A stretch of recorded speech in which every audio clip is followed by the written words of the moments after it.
आए दिन ये खबरें आ रही हैं। मैं पूछना चाहता हूँ इसके पीछे के जिम्मेदार मुआशरे के हमारे और आप जैसे बेगैरत लोग नहीं है जो शादियों में नाच गानों में पैसों में आग लगा रहे और आग लगा करके शादियों को इतना मुश्किल बना दिया कि वक्त में शादियां नहीं हो रही है, जिसकी वजह से हमारी बेटियां जज्बात उनमें भी है, जज्बात की रो में बह करके एजुकेशन वाली बच्चियां गैरों के गोद में खेल नहीं रही है, बल्कि टिश्यू पेपर बना करके उन्हें इस्तेमाल करके गली कूचों में फेंक नहीं दिया जा रहा है, बल्कि उनके चेहरे उड़ाए जा रहे हैं। इतने अदब और एहतराम के साथ बार बार इसरार करने के बाद झुक करके बाप कह करके भाई कह करके ईमान का हवाला देकर इस्लाम का हवाला देकर पूरी सोसाइटी के अदब पैमान का हवाला देकर के कहा गया, लेकिन फिर क्यों नहीं माने?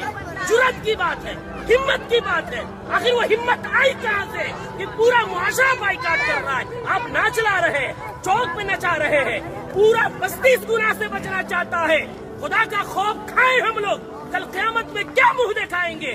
पूरे गांव में नचाते हुए लेकर आते हैं, मस्जिद के सामने से लेकर आते हैं, पूरे गांव में।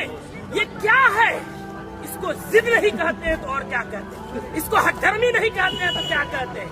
कौन है वो मौलवी, कौन है वो आलिम दीन जिसने कुरान और हदीस पढ़ा है और इतनी सख्ती से मना करने के बाद उस मजलिस में, उस शादी में नाच गाना हो और वो निकाह पढ़ाए, उसका कुरान और हदीस इजाजत देता है? मैं तो एहतराम करता हूँ कि इन्होंने पहले ही जो हमसे मोहब्बत और शफकत के साथ इकरार किया है। कौन है ऐसा जो जिस मजलिस में नाच हो रहा हो, जिस स्टेज में वेशियों का धंधा चल रहा हो, जिस स्टेज में खड़ा हो करके बहनों के पाँव में घुंघरू बांधा जा रहा हो, उनके सरों से दुपट्टे खींचे जा रहे हो, जिस निकाह जो इबादत है उस इबादत के अंदर मुआशरे के लंगे और लुफंगे और लवंडे औरतों के पीछे तालियां बजा रहे हो, वो निकाह में किस मौलवी का इल्म इजाजत देगा निकाह पढ़ाने का?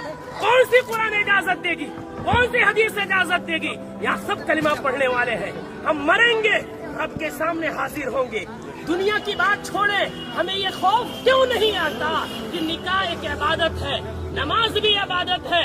नमाज में अगर कोई गाना बजाए नमाज का मजाक है, निकाह में कोई गाना बजाए वो निकाह का मजाक नहीं तो क्या है?